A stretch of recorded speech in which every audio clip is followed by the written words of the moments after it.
Welcome to my Best 11 podcast. Today we are joined by a winger who has been spoken about so many times on this podcast. He's been in so many teams and we finally managed to get him on the podcast. It's fantastic.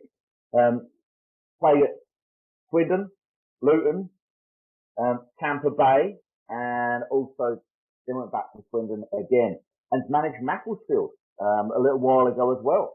Today we are joined by David Moss. How are you, David?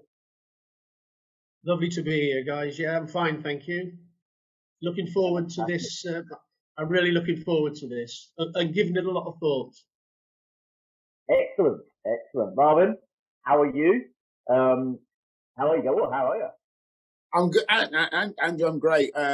Like you just explained there, Mossy. Obviously, started at Swindon, but made a big impact at Luton, and unfortunately for me, I'll say, didn't get the chance to be involved with Mossy at the club because I think he left the season I joined as an apprentice. So I heard great things about Mossy and about obviously what he brought to the club, and obviously being a young aspiring player to become a professional at the club, knew a lot about him and a lot about his creativity and what he was doing to a lot of defences in the English league as I was coming on through. So I'm fantastic to have him on board. Definitely. Have you listened or have you heard about the number of times you've been in so many teams? Honestly, Moss, you've been in so many teams. Have you heard any podcasts or have you heard from your friends? You're quite close to Saxby and people like that.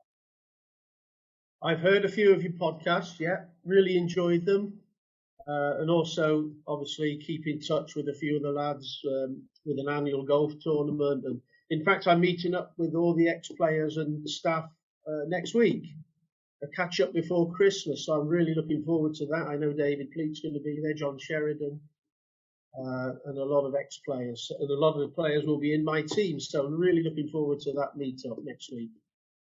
Excellent. Well, you can speak to Pleaty because Pleaty had you in his team, didn't he? So that must be quite humbling in itself. With the plethora of players who he managed, and he picked you in the team. How did that make you feel when you heard that? Or I did listen to David. Yes, I thought I was very pleased to be in because he's obviously been involved with a lot of top players, and I owed him so much. Him bringing me from Swindon to Luton. And encouraging me to play the way I play and the way his team wanted to play. So I owe David Pleat a great deal. Fantastic. We'll probably dig into that a little bit more later on. So, those people who haven't heard the podcast before, first-time listeners, David will go through his best 11 players he's ever set foot on a pitch with in a professional game. It could be one game. It could be hundreds of games. We're not worried. And as you go through, we can give a couple of clues to see if myself and Marv can guess the players, therefore allowing you at home or on the train or wherever you are in your car to have some guesses as well. And I know, speaking of there before, they had said that some players have missed out and so you've had to make some tough choices. So as ever, honourable mentions are allowed. So, start off with formation. David, what's your formation and how did you come up with a formation? Well, I think 4-3-3, Andrew, it was what we played at Luton. It was what I was used to playing at Swindon in my younger days. And it seems to be the modern trend nowadays. So I think all credit to David, he was ahead of his time. People talk about the systems nowadays, but we were doing it 30, 40 years ago. So it's going to be 4-3-3. Fantastic. Do you think it goes round in cycles? The kind of formations, it's just fashion, or do you think there's or what's the reason? Do you know what I mean? Why it just goes round every kind of 15, 20 years? I think it does evolve, yeah, and I think it goes round. 4-4-2 was played for so many years, and then that's sort of gone out of fashion. And I think the 4-3-3 came more from the European and South American type football. Playing with one main striker and a number 10, and it's sort of all the European leagues play that way, and it came to the UK, and it seems to be the way at the moment. I still have I still think there's room for playing two strikers up front, but I just get labelled as an old dinosaur, so I don't mind. I have my views on that, but I like the 4-3-3 when it's played properly and played, with pace and a purpose. Then it's a great formation. Yeah. Which one suited your playing style best, you think? Did you feel Definitely you preferred 4-3-3. Yeah. And on Definitely. the left hand side of that front three? Yeah, definitely. And the way we played at Luton, to be fair, was it was a 4-3-3, but it was Brian and Walshy mainly up front, or Steve White and Steenie up front, and me on the left or the right, but 90% of the time on the left-hand side. So we were it could look a little bit unbalanced, but of course we had a gentleman on the right side of the midfield three that's capable of doing a job for two men. Well, I won't go into too much detail on that one yet. But no, it's my favourite. That'll be the worst kept secret, that will.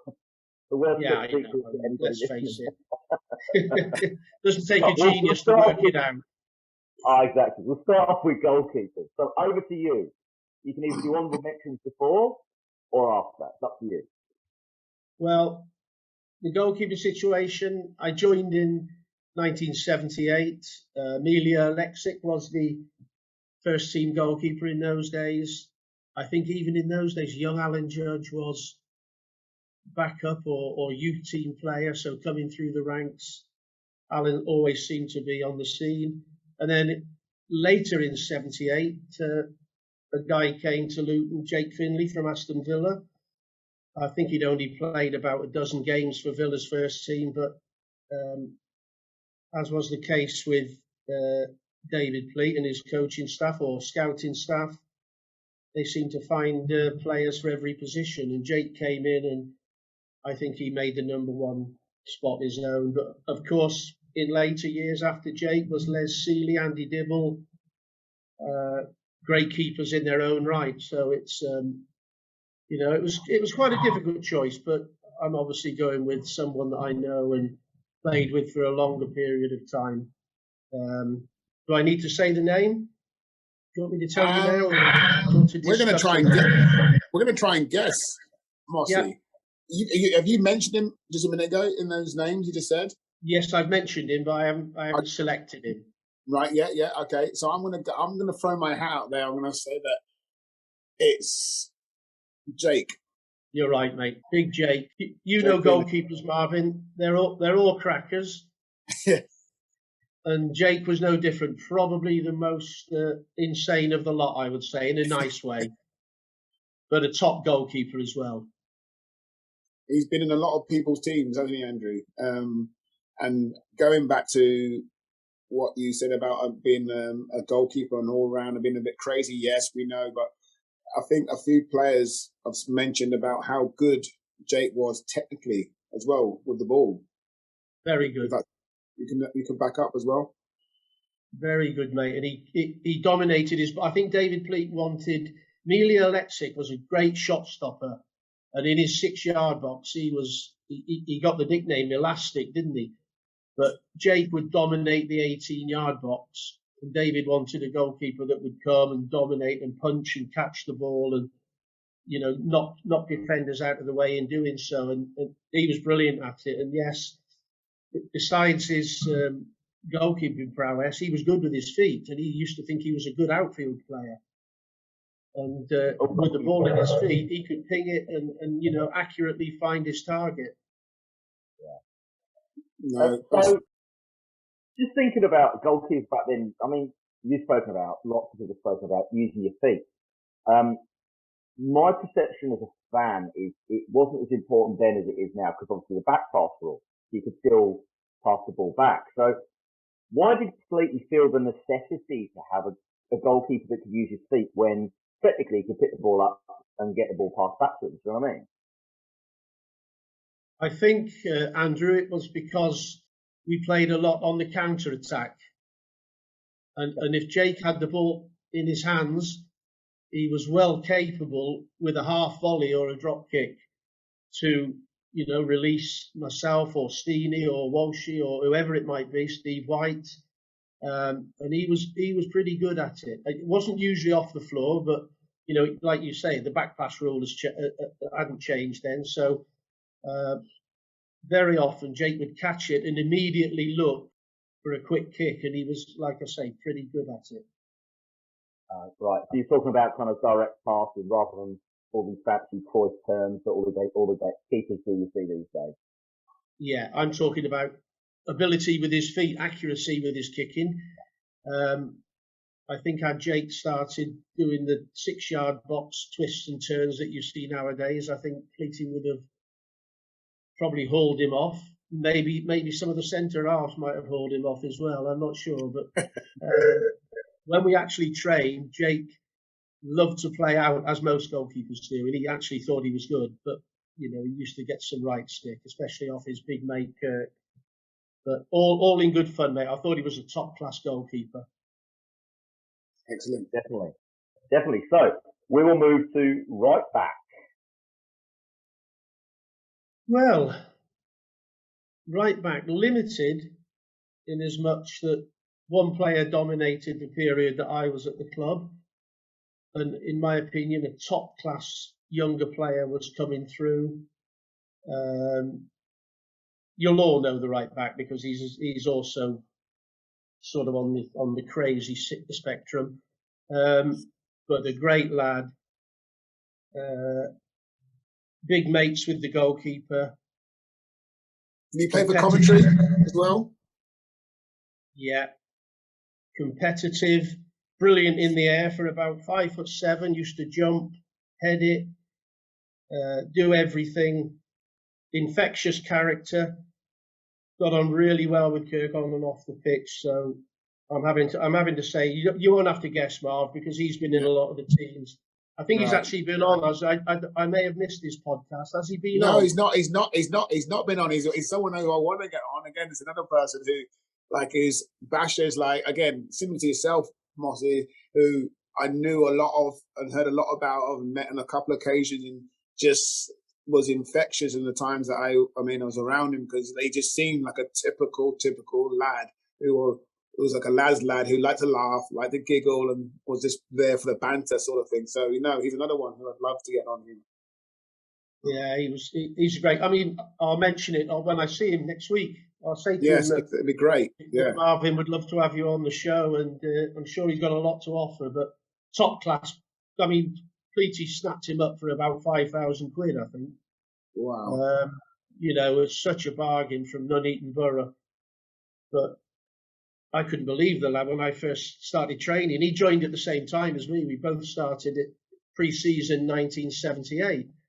And I thought, there's a young lad joined from non-league. Let's see what he's like. Well, he was outstanding immediately. So you knew that he was going straight into the first team. The other guy that I was pushing for the position, Marv, was a younger player, came through in about 83, 84, top class player, moved on to a Premier League club or First Division club in those days, I think it was. Great guy as well, but a smashing player, had a lovely career. You probably know him. Tim Breeks. Tim Breaker. Yeah.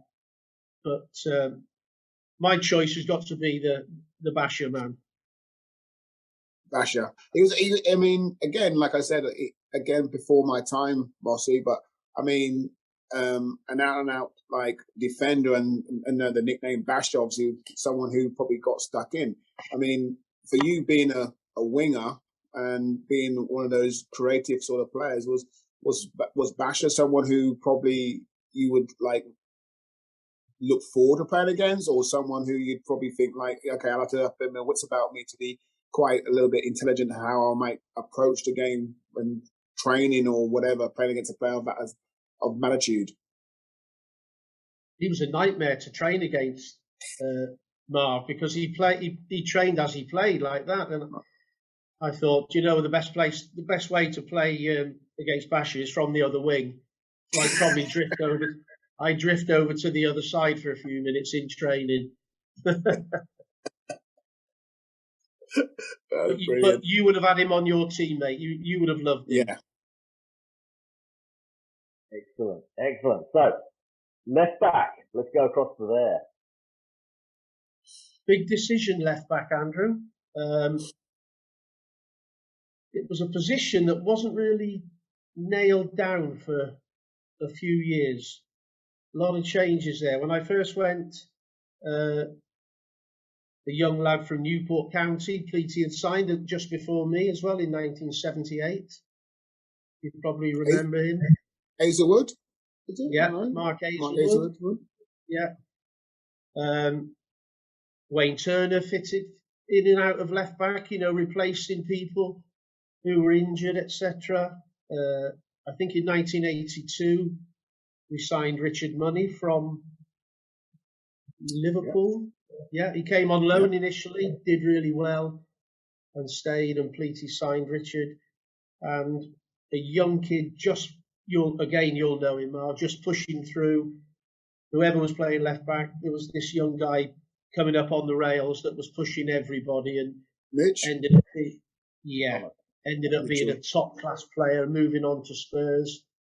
For a young player with confidence, almost arrogance in training and stuff like that, it used to annoy me, to be fair, because I couldn't get past him with his great big long legs. And I think the little upstart, you know what I mean? But he was a top class player. Pleaty had an eye for, these young kids. He would have no hesitation in throwing them into the team and stuff. And you know what happened with Mitchell? He just went from strength to strength. So, it was a problem position for a few years. Nobody really, I think Richard Money had 18 months with us or something. Right. Mark Hazelwood, about 2 seasons, maybe, something like that. It kept changing. Rob Johnson, did he figure a little bit as well? Sorry, Rob Johnson, did he figure a little bit? Rob Johnson? Rob would fit in a little bit like Wayne. He played a few matches. He was a right footer though, wasn't he, Rob? He would play right back. But he was a good footballer, Rob Johnson. He could play left back, play right back. Had terrible luck with his cruciate injuries. Smashing lad, and another one worth a mention. So, but I think for a top class player, I'm going for Mitchell, mate. Mitchell, yeah. I played, like you said. I played with Mitchell when he come back the second time after coming back to Luton, and like you said, he was very competitive. Became a really close friend of his, and like you said,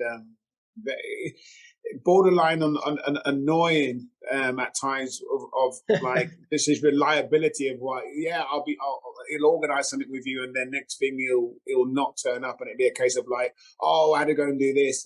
But again, you have to love Mitch because obviously of how he was as a person and as a character. So anything but love for Mitchell for me. Top class player, mate. Yeah. And went on to demonstrate that, didn't he, when he went to Tottenham? Yeah. Did you go Burnley as well? Went Burnley, yeah. He ended up Burnley. He went West Ham. Yeah, he had a couple of clubs, yeah. Yeah. I just want to go on, man. Marcy, I just want to touch on. Obviously, you started at Swindon in '71. So what was you an apprentice or was you a scholar there? How did it come about? What was? For me, how I know of you, obviously, you were very creative, skillful, and like you was like literally a little bit of an entertainer in my view, like the likes of Peter Barnes, the Stan Bowles, those sort of players. You was different to a lot of people. So how did it come about that you becoming a winger and getting involved in the game as a young kid? I went to Swindon. In fact, I was signed from non-league. Marvin, I didn't sign an apprenticeship or, as it is nowadays, a scholarship or whatever I was 16 and I was offered a contract at Swindon, and I was offered a contract at Oxford United, but to wait until I turned 17 before I signed, because I was going to go straight in as a professional, as opposed to 6 months as an apprentice and then sign a professional. So you was that good then? Sorry, mate. you was that good. They value you as that good at that age. They were seeing you the potential of that age at 16, that you was that good that they wanted you to sign as a professional then. I'm not sure I was that good. I think they were probably just saving 6 months apprenticeship money. I'm not sure. But that's how I got in. And Swindon was my club that I supported as a youngster. So there was no choice, really. I had the chance to go to Oxford, but I went to Swindon. And for the first couple of years, mate, it was tough. I got nowhere near the first team, played in the reserves, played in the A team. But the good thing was in those days, Marvin, if you were in the reserves, you played on a Saturday at 3 o'clock on the main pitches. So I played in the football combination. So, you're playing at Highbury and White Hart Lane and Stamford Bridge, Upton Park, and you're playing against international players that are not in their first team. So the reserve football in those days was a great grounding and a great learning curve for young players.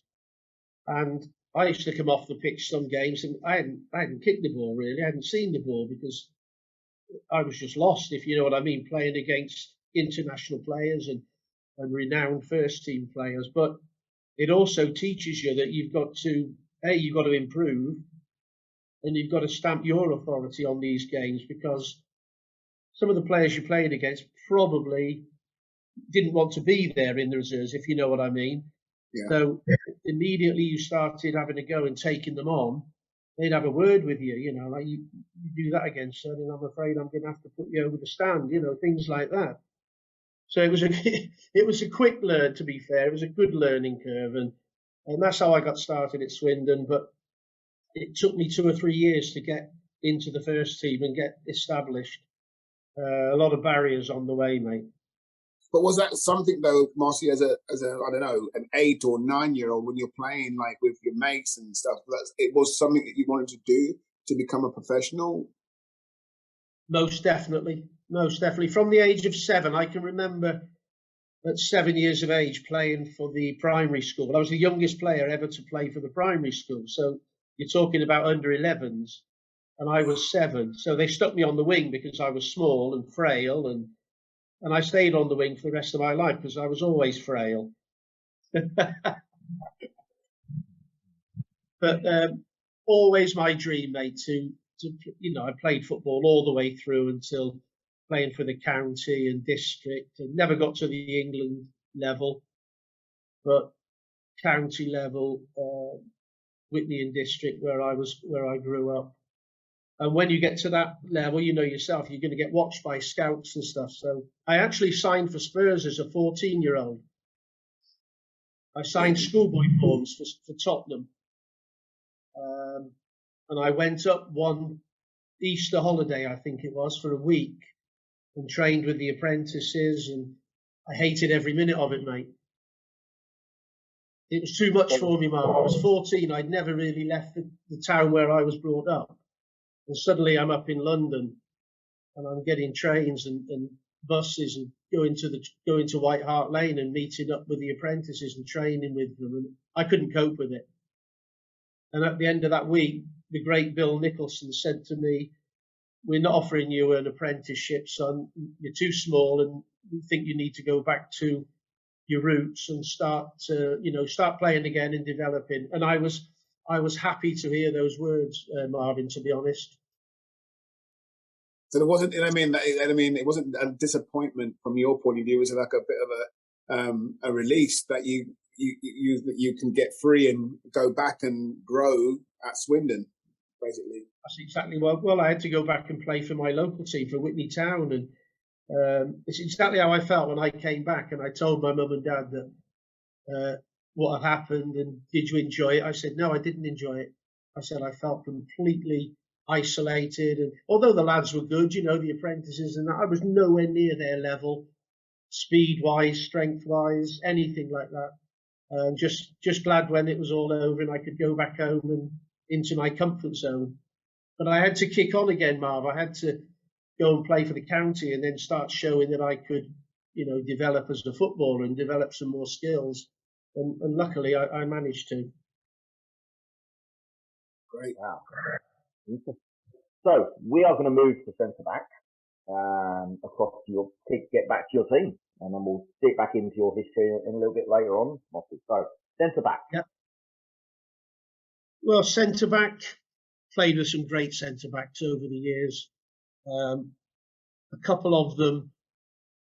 Paul Price was in the team when I first came to Swindon. Paul was a very good player. Moved on to Spurs. Captained Wales, I think, as well. Mm-hmm. So really good player. He was in the team when I first went there. The young Mal Donaghy came the same time as myself and Kirk. Joined that summer from nowhere, from Larne in Northern Ireland. And immediately caught my eye during training and that, because he was just a Rolls Royce. Whatever the training session was, Mel was at the forefront of everything. Powerful, quality, great guy, quiet guy. Just got on with it. Said cheerio, see you tomorrow, and that was Mel Donaghy. No airs and graces, no fuss. But a wonderful, wonderful player, had a fantastic career. A bit later on, I was joined in my last year, another great character and a real top player, a real captain. You'll know him, Marvin. Fozzie. Yeah. Wore a headband like you did, Marv. Wore a headband. Big Fozzie was a top player, Fozzie. But probably only there, what would I say, with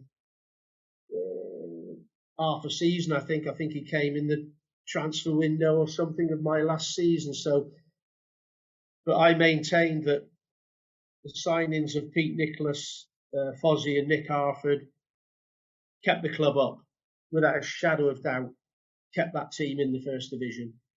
Without them, we had no chance. That was the spine, a new spine for that team. And I was coming to the end of my career, but that was the beginning of great things for Luton, as we all know.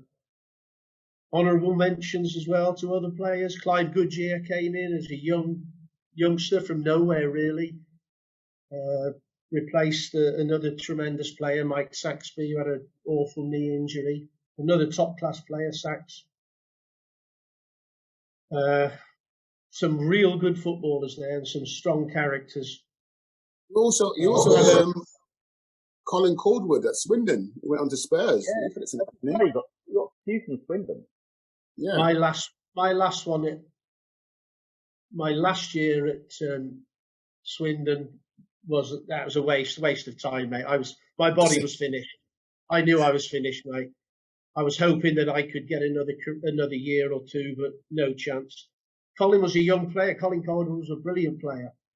He came and he signed it again the same time I rejoined Swindon, and another that went on to a fantastic career. I have to give a mention to a real inspiration for me. When I first went to Swindon, he took an interest in me and he became player coach, and he's very sadly just passed away. Frank Burrows, brilliant centre back, great coach, and I owe Frank a great deal. So the news this week that he passed away was tremendously upsetting. But a brilliant player and a wonderful coach and a lovely person. So I'd like to mention Frank. Definitely. And Chris Ramsey, you also play with as well, I think. Rams was the right back. He was a strange one, Rams, because I think he still lived he was coming from Brighton or was in London? I can't remember. He used to commute every day to Swindon via train. And I think whether he was living in London or whether he was living still in Brighton where he finished playing. Anyway, every morning Rams, he would get there on time for training every day. Seriously. And I thought, how the heck are you just managing to get yourself to Swindon every morning for training, knowing that our friend, Mr. Lou McCarry, is probably you're not going to see a football. You're just going to run around the pitch until you can't run anymore, and then you're going to get back on the train and go back to London. But Rams, he was a great character. And after training every day, anybody drop me off at the station? So whoever, yeah, I'll drop you off at the station. Dropped him off. See you tomorrow. That was it. Round. Coming on the train, do whatever we had to do, jump on the train and go home. I don't know how the heck he managed to do that for a couple of years, honestly. So who's your first centre half you're choosing? Sorry, Mark.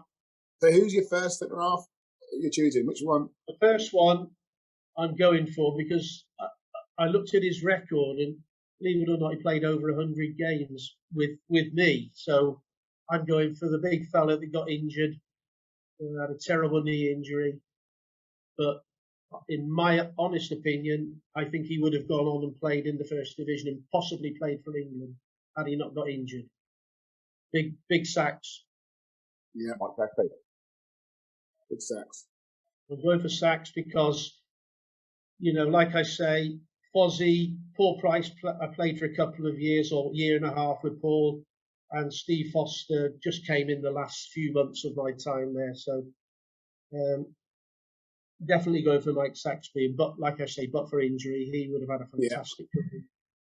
No, I heard that as well. I mean, like you said, again, I think David Pleat signed him for, a good amount of money. I mean, and he was like again, Ricky speaks about it, like he was technically one of those ones who was comfortable on the ball as well, which was rare in those days for a centre-back not to just head and kick people. So Sachs had that little bit ability to bring the ball out of defence.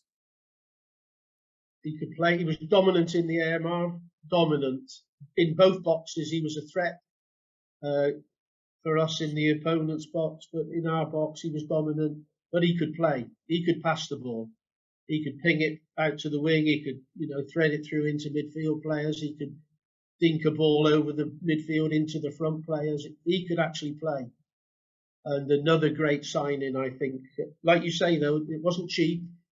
I think 200,000 or more for what was a third division signing in those days. I think from Mansfield. So a great piece of work from David Pleat and his staff. But a top player. Yeah, Sexy definitely is, and a top guy as well. Very funny man. He's a great guy, Sachs. I'm looking forward to seeing him next week. Yes. Just before you go over to the other centre half, I just want to touch on something you just mentioned there. Lou Macari, he's renowned for like being fitness and running, and you sort of like, was it you re-signed at Swindon under Lou, knowing what sort of, how I perceive how your game is about the ball and taking people on. That would be seen as a strange decision, or maybe it was the lure of Swindon being your club. Maybe was the factor in that move. That was the initial lure for me. Going back that way, I think my wife at the time, she wanted to move back that way, the family. So it looked good on paper. And having spoke to Lou, I loved his enthusiasm. Got on really well with him. And he said to me, listen, he said, I've got loads of young players. Some of them can't play, but they can run. I want you to, give a bit of quality on the left-hand side for me, take set pieces, create some chances and maybe score a few, the odd goal yourself. And it sounded lovely. In reality, when I got there and the pre-season started, I knew within about 20 minutes that I'd made a hell of a mistake.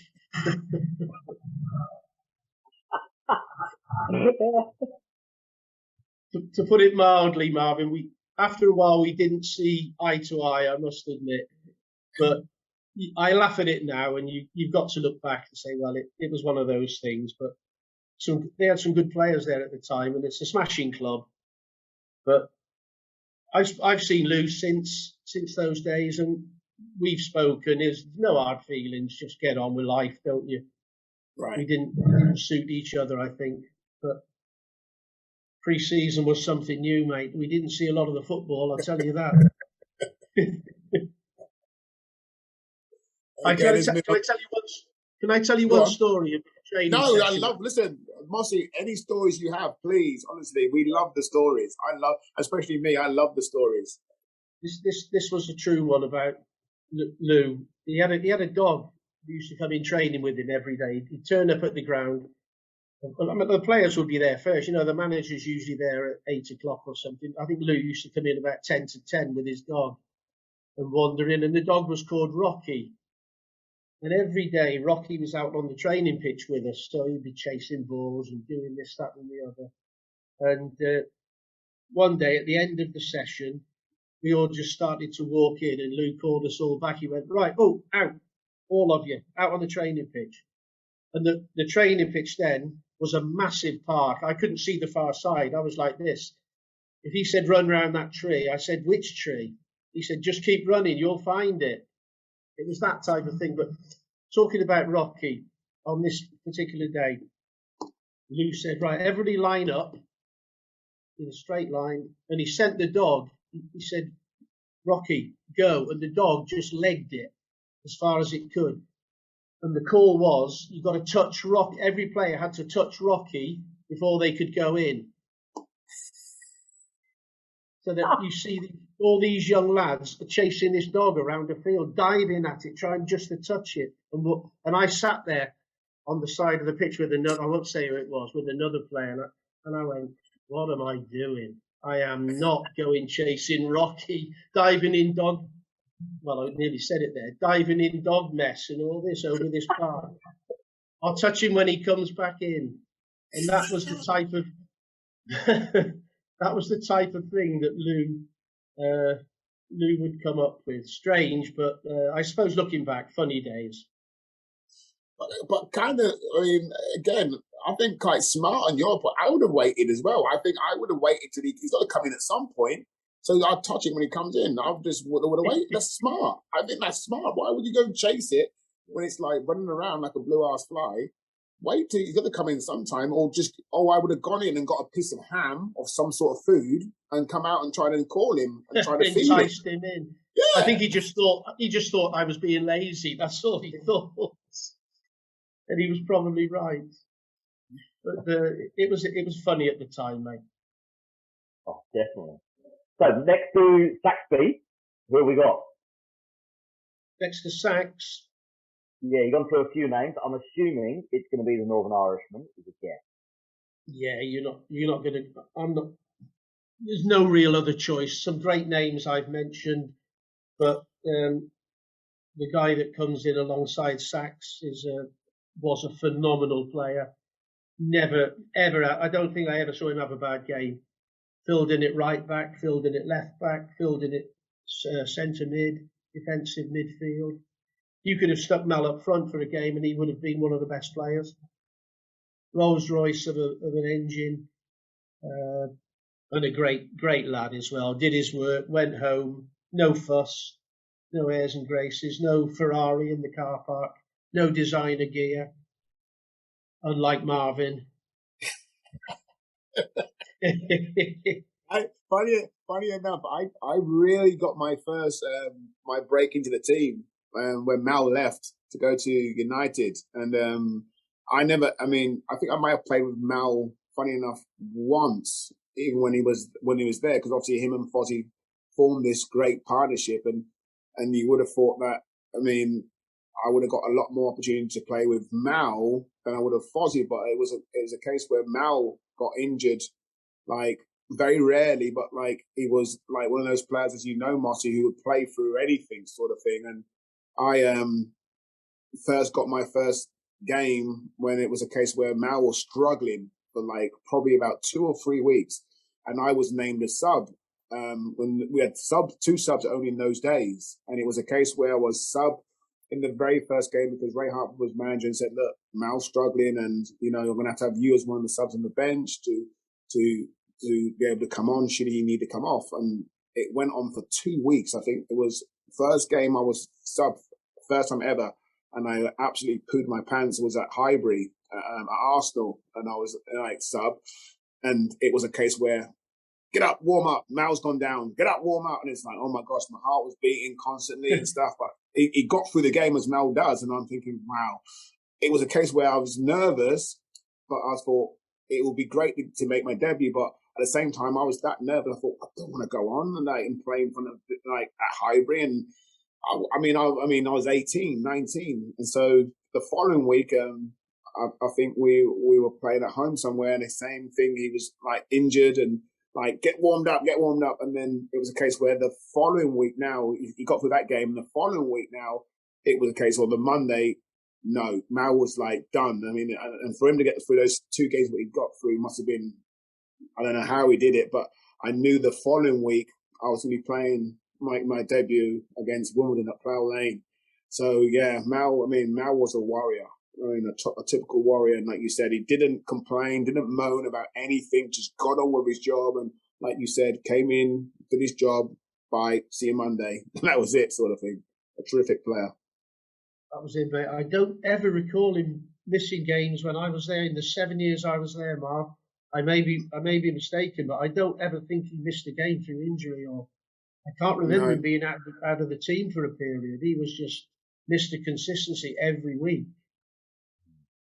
No, well, that's what I mean. For him to like I said, for me to eventually make my debut alongside Fozzie, I knew that when Mal didn't make the week to declare himself not fit, I knew he was going to be out for a while, because, like you said, he never missed anything, and he got through those other 2 games prior to that. When I was sub, he must have been on the brink of literally going through the brick wall, to get through those games himself. So yeah, a terrific player. Definitely. Top class player, mate. Yeah. So what we're going to do is we're going to pause it there, and then when we come back from our break, we will hear the rest of Mossy's My Best 11 and also Marv's 60 seconds. Hi, I'm Kelvin Davis. This is Sean Dyche. This is Ricky Hill. My name is Kevin Nichols. My name is Mark Pembridge. Hi, my name's Rebecca Lowe. Kevin Gallen. Hi, my name is Mcharford. My name's Steve Davis. This is Ian Foyer and Kevin Foley. My name's Graham Alexander, and you're listening to My Best 11. My Best 11. My Best 11 podcast.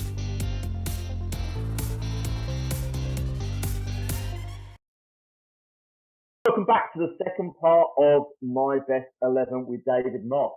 I'm going to hand straight over to Marv for Marv's 60 seconds. Over to you, Marv. All right, Mossy, just as quick as you can, whichever answer comes straight to your head. Just going to ask you some random questions. Okay, VAR or no VAR? No VAR. Golden goal or penalty shootout? Penalty shootout. Favourite other sport? Cricket. Messi or Ronaldo? Messi. If you could change one rule in the game, what would it be? Oh, less substitutes. That's a good one. I like that. Best ground you played at? Oh, Robin. Favourite ground or best ground? I think Anfield. Bundesliga, La Liga, or Serie A for quality? La Liga. Okay. If you wasn't a footballer, what would you have done? I would have been an accountant. Okay. Best live player you've seen? George Best. One more, Marv. Okay. Swindon, Oxford, or Luton, Watford derby? Which would you? I think. Oh, that's a tough one, Marvin. Come on. I'm gonna go Luton, Watford. That's not fair. But listen, thank you for answering. No, that's good. Thank you for answering it. Do you not like any teams who wear yellow then? Is that the theory? Sorry, Andrew. Do you not like any teams that wear yellow? Is that your theory then? I might be. I actually worked at Oxford though, coaching. So Oxford very close to my heart, as well as the clubs I played for. I had a smashing 5-year stint at Oxford coaching, so they're one of my favourite teams, one of my favourite clubs. But you know the ones down the road, don't you? Obviously, come on. We're not going to be saying too many nice things about Watford, are we? No. That's Unwritten true. rule of the pod. Unwritten rule of the podcast. I call him the yellow team. Just to find out a bit more about, obviously, your career. You went over to the States for a little while. Can you just explain how that kind of came about and how it was being in America? And obviously, back it wasn't the MLS as it is seen as these days and that type of thing. What was it like over there? Well, it was a great experience, Andrew. It came about because in those days, players started going out on loan during the off-season in England. So end of the season, some players would go on loan. And it caught on. And the year I went, believe it or not, the club, it wasn't, I went to Tampa Bay. There was another club came in for me to go at the end of that season.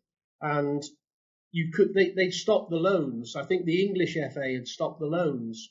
So you had to be sold. So believe it or not, in 1981, I was sold by Luton Town to Tampa Bay Rowdies for £1 or $1. With a clause that they would buy me back for £1 or $1. That's a true story. What a waste of time. Yeah, because you couldn't go on loan. You had to be a permanent transfer. I get why, but surely that's the most obvious loophole ever. Yeah, that probably only lasted for one season. But the opportunity to go there was too good to turn down.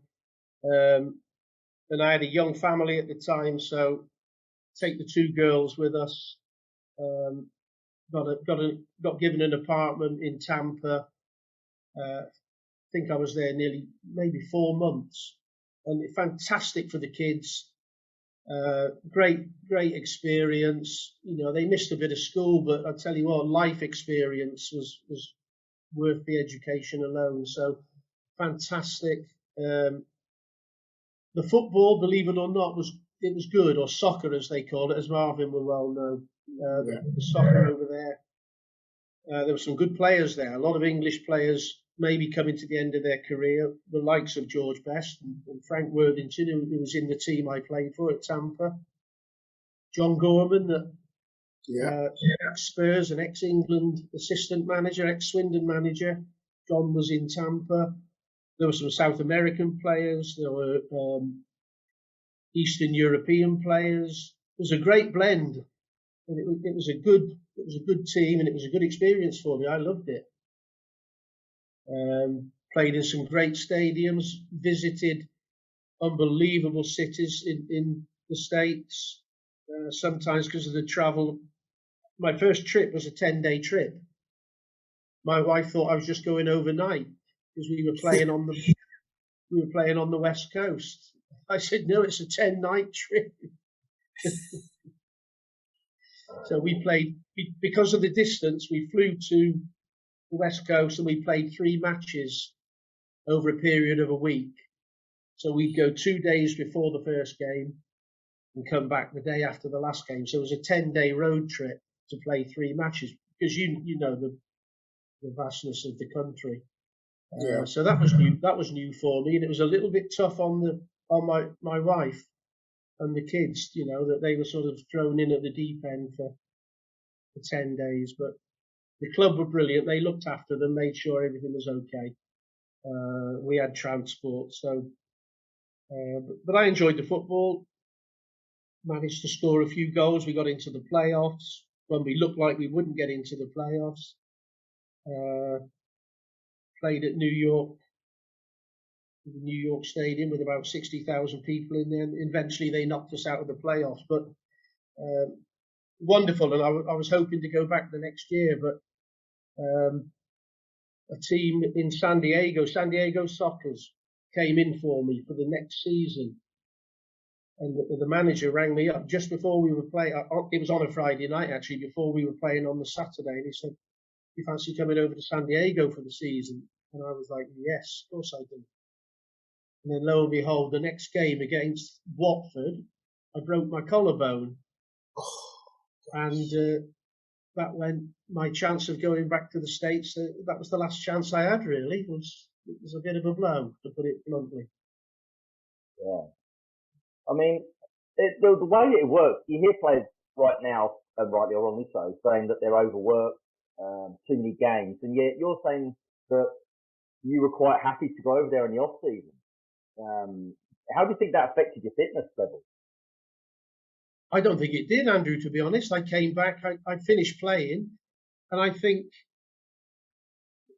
I'm right in saying that I came back to England on the Wednesday.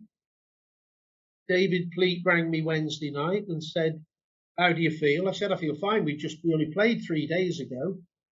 And he said, right, I want you to come and train tomorrow. So I flew back in from the States on Wednesday, trained on the Thursday and Friday at Luton, and I played on the Saturday at Leicester City.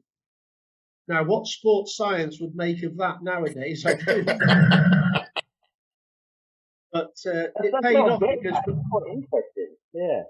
But believe it or not, it paid off because I created 2 goals for Steve White and we won 2-1.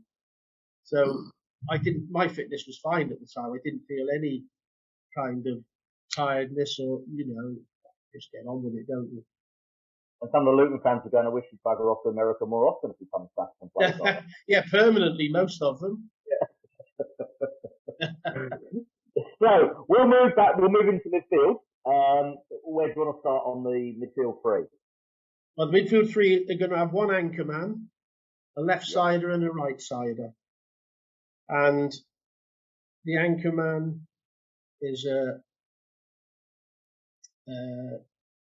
multi-experienced football man. Were you assistant to him? Sorry, mate. Were you assistant manager to him or a coach under him?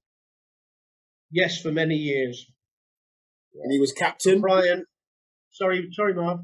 I said he was captain. And yeah, you're right, Brian. He was captain as well. He was captain, yeah. And he believe it or not, when I played at Swindon and Brian was at Brighton, he would be on my back for 90 minutes of a game, either trying to kick me or verbally abusing me for 90 minutes. And when he came to Luton, this is true, I was in America when they signed him. When Luton signed Nobby, I was in the States. And Fleety rang me and he said, I've got a new skipper. And I went, oh, who's that? Brian Orton. I said, oh, no, he hates me. And David went, what? I said, yeah, he hates me. We don't get on. And of course we got on. As soon as he came to Luton, we became good mates. And like you say, he gave me a coaching job at Oxford. I became his assistant, went to Man City with him, went to Huddersfield with him as a coach. Still keep in touch every couple of weeks nowadays. So we became best mates. Although even at Luton, Marvin, he was on my back for 90 minutes, having a go at me. I used to say to him, for God's sake, get off my back. What did he bring to the team that Luton were missing at that stage? That they would... Sorry, Andrew, I missed that. Sorry, what did he bring to the team that Luton were missing at that stage? Because he came straight as captain. I think it was that leadership and the winning and success mentality that he had. He got promotions before with Brighton. He was the club captain for a long time, and he was captain of some very good players at Brighton. And they were a good team, and I think he had 2 promotions with them. But he just had leadership qualities, and not just on the field, but off the field as well. He would get the lads together, and we had a great team spirit over those 3 or 4 years that he was with us. And I think it's something, even after Brian left, something that sort of continued, because it proved to be vital for us. I think the year we got promotion, in Brian's first year, the team spirit and that got us through it at certain times when maybe we were feeling a little bit of the pressure and not performing greatly and scraping a few draws, and we should have been doing better. I think it got us over the line. Fantastic. Oh, great man. Great man. So, and I mentioned some other ones, though. Yes, yeah, of course. Mention them. Yeah. Obviously, your centre midfields. Peter Nicholas came in. Again, when I said Fozzie and Mick came in, and he came in at the same time. Tremendous player, but I was only there for half a season with Nico, but he would have been similar type of player, I would imagine. You would have played with him. Would you play with him, Mark? I was there at the club when he was there, but I didn't. I think just before I got into the team, Nico had just moved on. But like you said, such an inspirational character who, I mean, I'm sure you can remember back in the time, the hard man of the game was Souness, and I can remember seeing Nico like going head to head with this guy in a 50-50 challenge, and that's something which people didn't want to do with Souness. And but you know as well as I do that Nico was tough, really, really tough.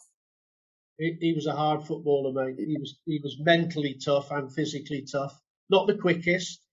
No. Sometimes when his tackles were, he may have caught somebody a bit late, just above the knee, and he would say to the referee, "I got there as quick as I could, ref."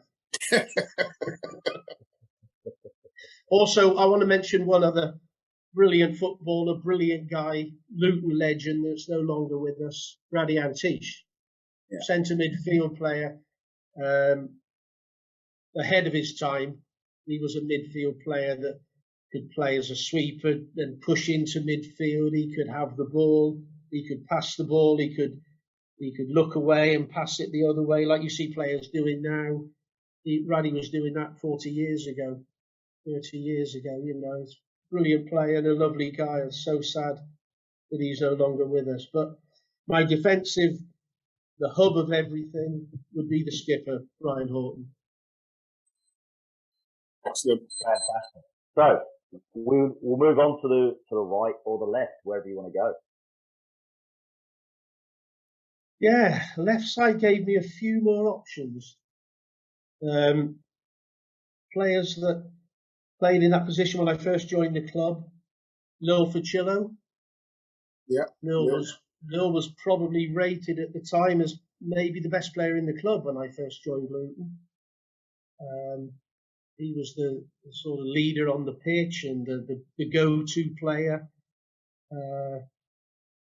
Confident, great skill, great left foot. Had a terrible, terrible injury at broken leg at Brighton. I played in the game. It was disgusting, the tackle. Just to pause you there, I read about that on social media. I can't remember who it was wrote about it a couple of days ago.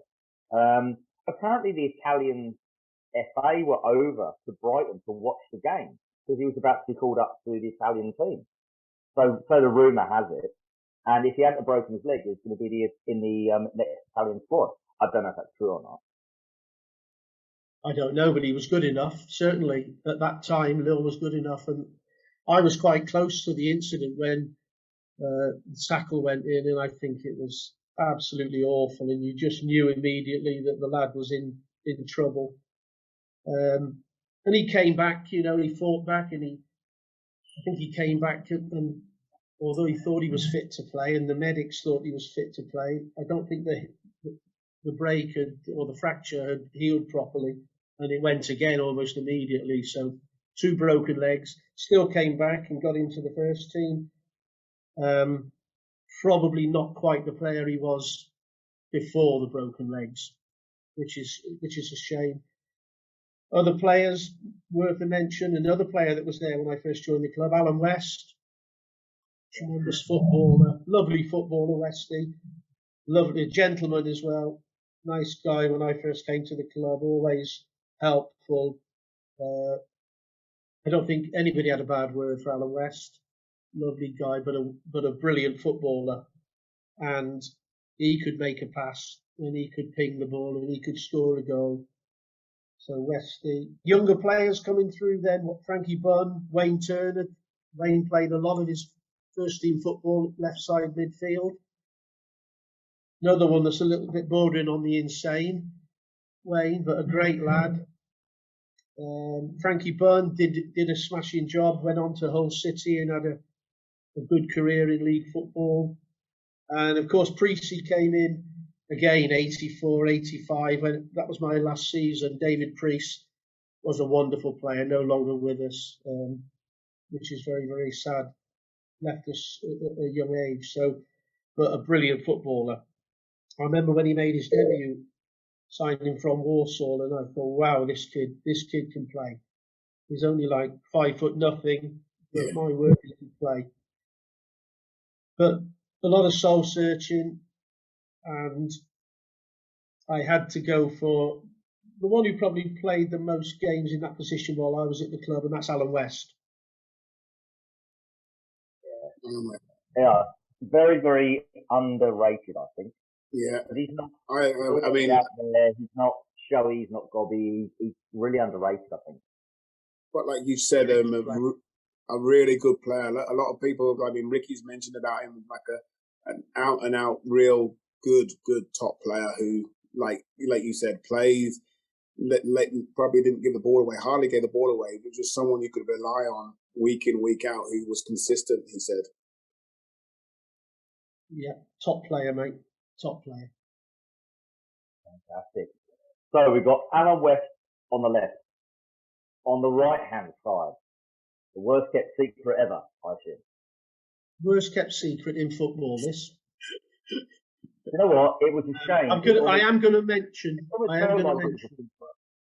Sorry, Andrew. It almost felt like it was a secret, but so many England managers didn't even know it existed. That's how much of a secret it was. Tragic, mate. I'm going to mention a young lad though, who came in the team during the great FA Cup run, actually in 1985. He played for Forest. Yeah, went to Forest. Villa. Went to Hull City first of all, didn't he? Yes, he did. I was in digs with him initially at the start when I first with Mrs. Goff when I first joined as an apprentice, and he took me underneath his wing because he was from Oxford, obviously, and I was from Aylesbury, and I was in digs with him, and it was one of them like where. Gary Parker's obviously everyone we're talking about, but like even as a young lad, I could see how gifted this lad was. Even though he was still like a young player, he was so gifted and talented. And I was a little bit like gutted, obviously, when he got sold to Hull. Originally, when he got sold, because I thought like, oh my gosh, I'm thinking he's really, really good. But he did went on to have a fantastic career. He was a brilliant footballer, Marvin Parks. He could pass the ball. He had no real speed. He had no pace, but he could get away from people with clever footwork and maybe a quick 1-2. You know what it's like. And he could ping a ball. He'd score a goal. And probably leaving and going to Hull and then moving on probably helped his career maybe develop a little bit quicker because he went and played regular first team football with Nobby at Hull, and of course then the rest is history, Forest and Aston Villa. But of course, you know, the legend who's going to be on the right side of midfield, probably one of the best players that I've ever played with. Lovely man, absolute legend at the club. Could do anything with the football. I used to just sit back and watch him. Sometimes in training, I would be practicing crossing and I'd be practicing shooting, and Steenie would be doing the same with his finishing. But Ricky would have a ball to himself and practicing his individual skills. And I sometimes used to just watch and go, I'm not even going to attempt to do what he's doing because he's a genius. The guy was a genius. But when you add that in the mix to a great guy, a football brain, the heart of a lion, an athlete, you've got some player there. And like Andrew said, he won one cap, was it? Or one England cap? 2 or 3. I think it might have been 2 or 3. I think it might have been. I think he went France and Germany. It might have been 2. France and Germany. I could be wrong. I think it was France and Germany. I know he went to France, and he was such a player because, like I said earlier, the way we played, we were a little bit unbalanced with our front three not having a real right winger. So Ricky, as soon as the opposition left back, if the left back started making progress with the ball, the first man over, and Nobby would push him over, would be Ricky. So he then becomes the right-sided midfield player. Nobby shuffles over. The left side midfield player shuffles over. So although we were a little bit unbalanced, we did it well. And if it got past Ricky, then you've got Basher in there as well. So we coped reasonably well. And with David as a coach, we didn't really worry too much. He used to say, what left backs are going to really hurt us? If the left back gets out and Ricky can't get across in time, are they really going to damage us? That's what he used to say. It's probably fact.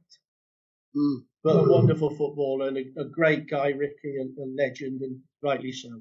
Definitely. And he also went on to manage, ironically, or kind of strange that they match. Obviously, went on to manage the team in America that you play for, which I think is a bit of a strange coincidence.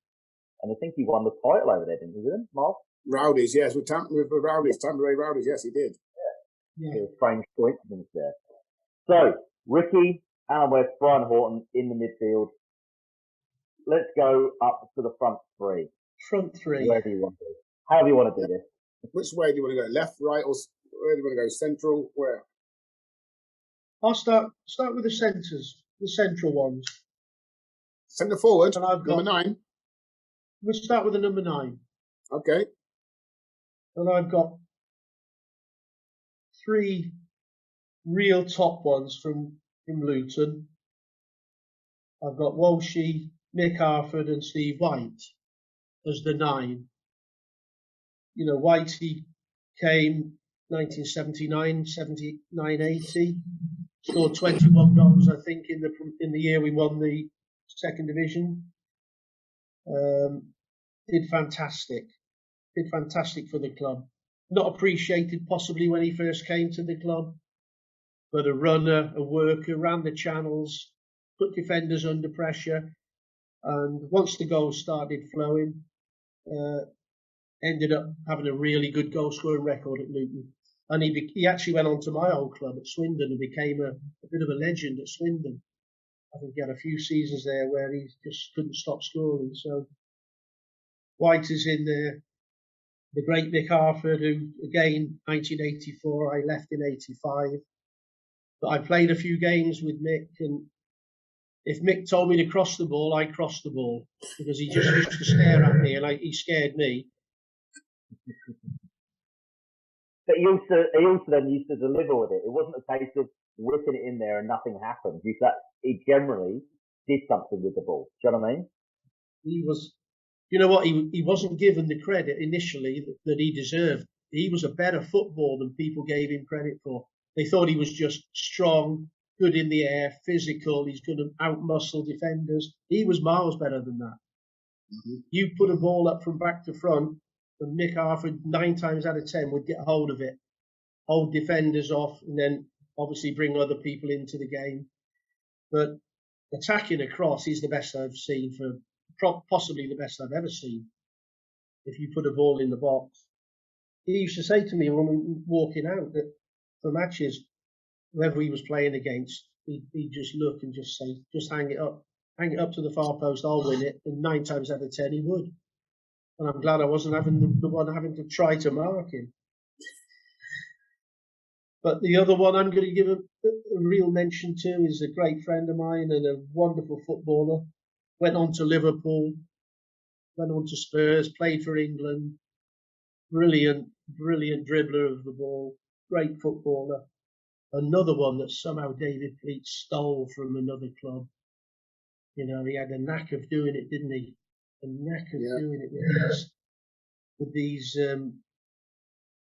players that went on to great things, went on to international football, went on to play in European Cup finals and stuff. And David got him for next to nothing. And I actually left somebody out of the centre backs who came in a similar vein as Walshy, which is Paul Elliot. Paul was obviously a top-class centre-back as well, and another one that tragically had a bad knee injury that probably ended his career. But Fleety, I think, stole him and Walshy from Charlton Athletics somehow. But great signings for the club. So my three for the number 9 are Walshy, Harford and Whitey. And I've plumped for the one I probably played the most games with, and that's Walshy. Walshy. I mean, like you said, a terrific, and another one who we had on as a guest here, who spoke freely and spoke quite open about his career. And like you said, I think when I was doing the research, he was in the full England team at 19, or squad at 19, when he was just signed for Luton as a 19-year-old. That's pretty remarkable.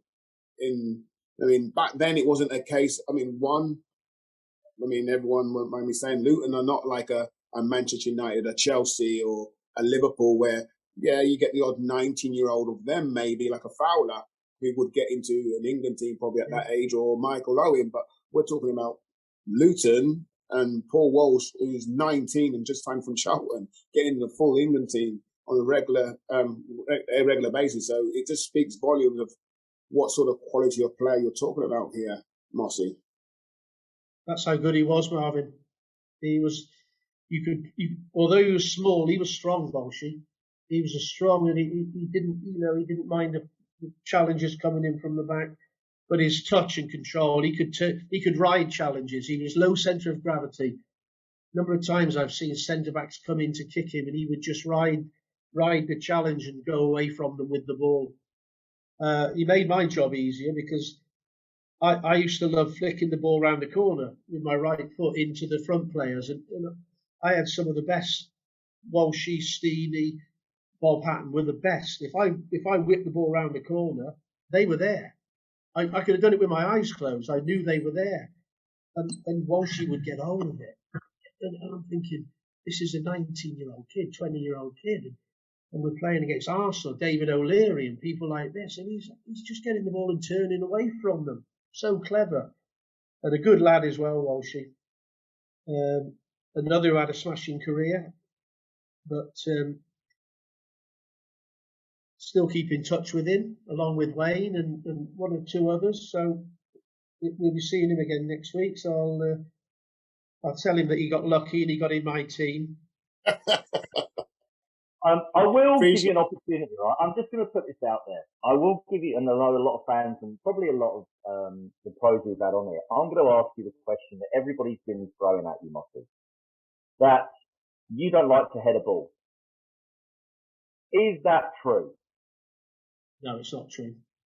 The amount of, have you listened to some of them? The amount of your but throwing that at you. What I do now, I play up to it, Andrew. All right, okay. I play up to it now. No, I was hopeless in the air, but if it meant a goal, I would head the ball. I wasn't getting knocked unconscious on the halfway line where it doesn't matter. But if I had a chance of scoring with, somebody told me not too long ago, I scored 16 headers in my career in professional football. Now, you must have been on some goal bonus. Man, I'm amazed myself that I headed it 16 times. Never mind scored 16 goals. I didn't like it. If I could avoid it, I would. But if it meant a goal, I would head it. It wouldn't bother me. But I played up to it over the years. And a lot of the stories have become, it's like the old angler, isn't it? The fish he caught gets bigger every year, and every time the story is told. Well, that story gets more and more far-fetched. But I admit, hand up, I was hopeless in the air. I didn't want to. But if it meant a goal or a chance, I would. No, thanks for doing that and clearing it up. Yeah, everybody who's mentioned that, there you go. It had to be asked. It had to be asked. Great. So, either side of the wall sheet. Where are we going? Right. Left or right? Well, I'll go on the right. And I'm going to go for another young striker that was at Luton, signed a few months before I joined the club. I think he joined in 77, 78.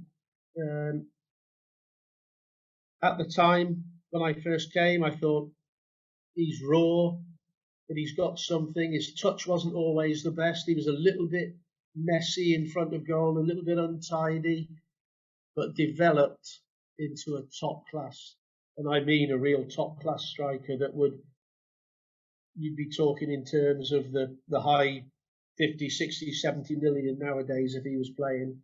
Became a wonderful footballer and a great servant to Luton. I'm going to mention one who came same time as me as well, who was a very experienced, what they used to call, and it's a bit insulting to him, a journeyman striker. I think he had went on to have 10 or 12 different clubs, but a brilliant, brilliant player. And I think my selection for the right side striker learned so much off this guy. Any idea who the experienced guy might be? The experienced guy, I'm going to say, is Bob Hatton. You're right, Marvin. Bob Hatton. Bob Hatton. And then there's the one on the right-hand side who you're picking is Brian Steen. You're right, mate. Yeah.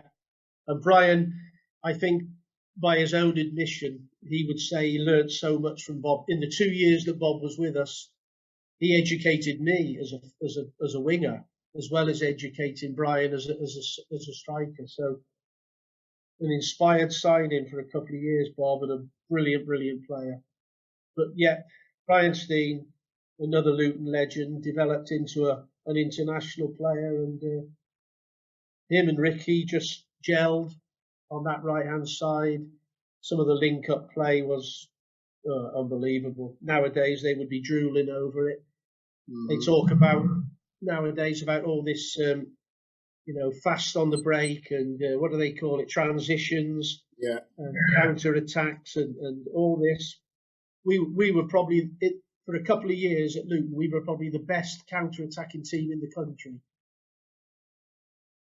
And if you watch some of the old videos of some of the goals we scored from our own penalty box or off a throw out from the goalkeeper, etc., we used to be as quick as any team that I've seen now trying to counter attack and trying to on transitions, trying to score, mate. We were good, and Brian and Ricky and Kirk on the right hand side were instrumental in that. No, I totally agree with that, Mossy. What you just said about the counter attack is obviously, like I said, growing up and being in and around the club, I saw that and witnessed that firsthand, watching the games and obviously seeing stuff on the box. But was that something which David would coach you guys to play that way, or was that something which you guys just naturally progressed into, just the way how you played, just play freely? I think the more it went on, Marvin, I think it became quite natural to us. But initially, we used to do a lot of work in training with no opposition. So we line up in the formation that we're going to play on Saturday, but we'd have no opposition. We'd have the ball, so we'd all get plenty of touches. And a lot of it was moving the ball quickly and breaking quickly. So if Jake rolled the ball to Kirk and he passes it infield to Nobby, who then gives it to Ricky, then we look in the final third, we look to be creative. We don't just play, I'm going to pass it to Steen, he's going to give it. We try to, what do you call it? As we got into the attacking third, then we're going to create. So as quickly as possible, not kicking the ball long, get into the opposition back third as quickly as possible, and then we try to be creative in there. So it could be playing 1-2s, it could be a little step over where you let the ball run through your legs. He encouraged all of that, Flinty, but it was all done at pace. And I've since I packed in and I've been shown a lot of the old videos from those days. It's relevant to the game today, the way teams want to play. So it's not all about the modern game. Yeah. Well, football did exist before Sky. Yes, you're right. And some good footballer and some good footballers as well, mate. Excellent. So, who's going on the other side? Who's taking your position? Or has he picked himself, Marvin? I'm going for my hero when I was growing up. And remember, I was a Swindon supporter, right? Yeah. I watched this lad play for Swindon when I was 10, 11 years old, and I wanted to be him. The best winger I've ever seen. Even to this day, never seen a better natural winger than him. Unfortunately for me, when I was just breaking through into the first team at Swindon, he was sold and I had to take his place. And bearing in mind, I'm taking the place of a legend and an absolute wonderful player. And he scored, I think one season he scored 28 goals and he was just phenomenal, two-footed, as quick Was as he an lightning. international, Mossy? No, Marvin, he didn't even play for England because he played all of his career. Well, no, the best years of his career was at Swindon. He ended up going to Crystal Palace and Queen's Park Rangers. But quick, they tell me now players are quicker. Nobody was quicker than he was in those days. He could finish with both feet. He could chip the goalkeeper. He could do everything. And I had to replace him in the Swindon team. I had no chance. I got slaughtered from day one. Gilligan? No. A long time before your days, Mark. No, but I've done some research. We do our research. Hugh McLean? No, before him. Before him? Yeah. He was an absolute, he's still now. One of the stands is named after him at Swindon. I think they'll probably name one of the bars after me at Swindon. And can you think of any? Wasn't an international. Oh, no, not Peter Eastro. Eastro? No, Peter. No. Easty was a striker. I might have to put you out of your misery. Yeah, you're gonna have to go on because I modelled my game on him. I watched him in training. I trained with him. I wanted to be him. I was never at his level. My all-time hero, Don Rogers. If you get a chance, Marv, YouTube some of his goals from QPR and Crystal Palace.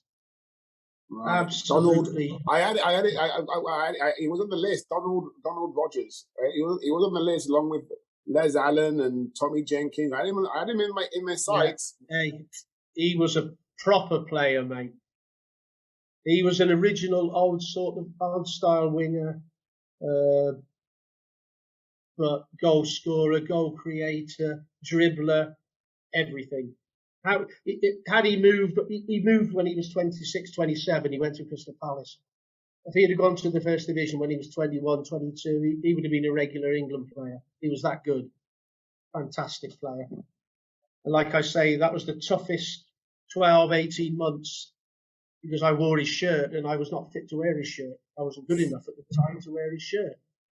I got some abuse, to be fair, but I had to come through it, or otherwise I would have disappeared. And you're a Swindon fan yourself, so you met him a few times since. What was that like? Yeah, I mean, listen, Andrew, just to go and train and watch him every day was fantastic. I got his autograph when I was like 12, 13 years of age, and I think Swindon had drawn the first division club in the FA Cup, and we were queuing for tickets, and Don just walked past everybody, and they're going, that's Don Rogers. It wouldn't happen nowadays, you know. A, fans wouldn't be queuing round the corner, and B, your star player wouldn't be walking past. Yeah. But I got his autograph all those years ago. I told him when I signed for Swindon, I said, I got your autograph, and he just smiled at me, just laughed. He wasn't a great talker, wasn't a big joker. He was just wonderful footballer, mate. I was in awe of him, I must admit. That's fantastic. It's a good team, Marv. I think it would give really nice to hear, I think, for young kids, you rate your hero. He was, fantastic, mate. I could never put myself ahead of him. I was honoured to follow him into the team, but it was a tough gig, mate, I tell you. So, fantastic. Who have you got, Mossy? Then, which manager then you've come across who's going to be the right one to lead this team? I mean, and make them run, chase the dog. Can you see Paul Walsh running after a dog? Not Walshy, no, but I could see Wayne Turner doing it just for the crack.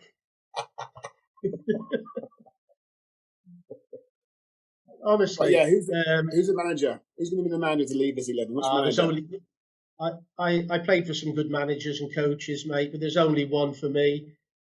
He took me out of the third division, gave me an opportunity to play in the first division eventually, and helped my development as a player. There's only one man, it's David Pleat, and he would get that team playing fantastic, especially if you had Don Rogers on the wing instead of me. They'd be miles better. Before you go into, obviously, I mean, you've already mentioned what David Pleat did for you. You also played for the big Dave Mackay, I believe. Dave, yeah. Fantastic what was he guy. like? Brilliant guy, Marvin. He gave me my debut. I'd been nowhere near the first team at Swindon. Because of circumstances, I think Dave was 36 or 37 when he signed for Swindon as player coach. He wasn't really a coach, but because of his name, he was given the role of player coach. And he must have seen something in training that he liked in me, because after they'd sold Don, he started putting me on the bench for the first team. And I didn't even used to train with the first team. I'd been nowhere near it. I thought my days of, I'd have to move on or just go back and get a job or something. But he came in and he said, "You're training with the first team. You're with us on Saturday. You might not be on the bench. Only one sub in those days, but you're in the 13 to travel. You're in, you know what I mean?" He started involving me. And the biggest thing from a personal point of view that Dave Mackay did for me, I was married very young. I was married at 19, became a dad at 20, and I was living in a pokey flat above a workshop in Swindon. And Dave Mackay called me in the office one day and he said, "Where do you live?" And I said, "Oh, I've got this flat. What's it like?" I said, "It's all right for the time being." I said, "I'm obviously looking for something better, but we've got a baby, we can't afford it." And that. So the first thing he did for me, he gave me a new contract with more money. And I'd not even played for the first team. He must have really liked you then. He saw something in you then, Mossy. Yeah, well, he was a good person. Because I was married and I'd got a little baby, because it was a hard struggle, you know, in the early days, as you probably know. It's tough. You're not making a fortune. And then after a few months living in this flat, I knew Swindon, the club, had some club houses which they housed new signings in. So a new signing would come and they'd put them in there until the new signing decided whether he was going to buy a house or rent a house or do that. And I won't make the story too long, but Dave called me in one day, and he didn't have to. He said, I'm taking the Notts Forest job." He told me, I'm not even a first team player. I'm going to Notts Forest. No, I'm surprised. You gave me my debut. I played 2 games for the first team. I've been sub and I've scored a couple of goals. Now you're telling me you're going to, I'm really sorry, but I'm sad. And he gave me some keys. And he said, "But before I go and take these keys into the club secretary. He's got something for you." And they were keys to a clubhouse. So that was Dave Mackay. He didn't have to do that. He was leaving Swindon to go as manager at Notts Forest. But on the day he left, he'd arranged for me to move into a clubhouse. Wow. So, in my estimation, that guy is right up there. But to manage this team, mate, David, without a shadow of doubt. Yeah, Definitely. excellent. Definitely. Awesome. So what we always like to end the podcast with, some of the listeners want to know kind of what you're up to these days. You know, obviously, like I mentioned before, you've been assistant manager, you've been manager at Macclesfield. What are you up to? What are you up to these days? What have you been up to in between football as well? I'm kind of retired at the moment, but not permanently. I went to Manchester City with Brian Horton.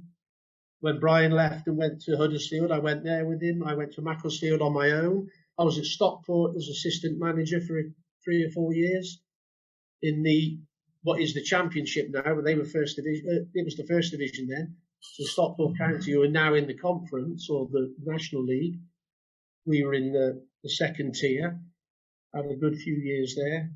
And then after Macclesfield, I was working part-time for Liverpool, scouting.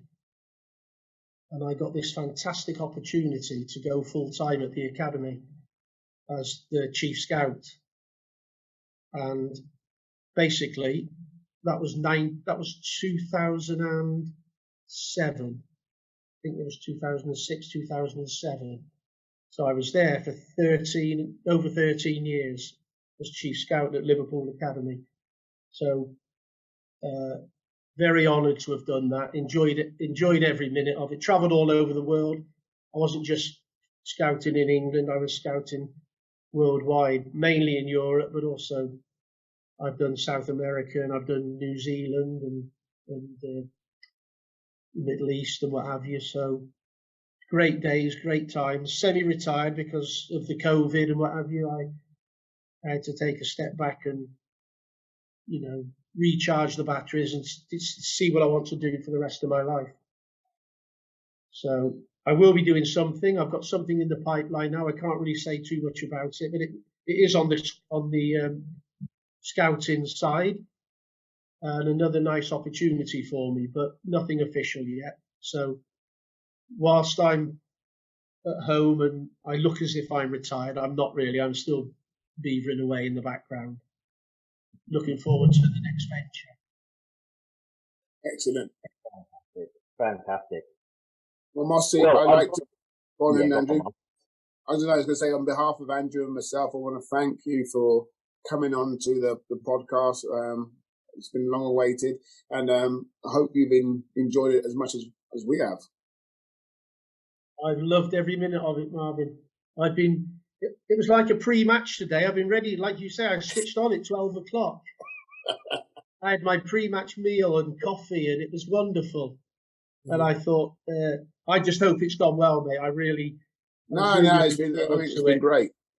And talking about some, not just players that I played with, but they're still friends and ex-friends, who are no longer with us. So it's great opportunity, and I consider myself lucky to have played with these guys and still be friends with them. And like I say, we're meeting up next week, and no doubt one or two will have watched this, and I'll be getting an almighty stick because I've left them out. But I can put up with that, mate. And it's been a pleasure talking to you guys. No, thank you, Rossi. Appreciate it. Thank you so much for your time. And that was David Moss's My Best 11.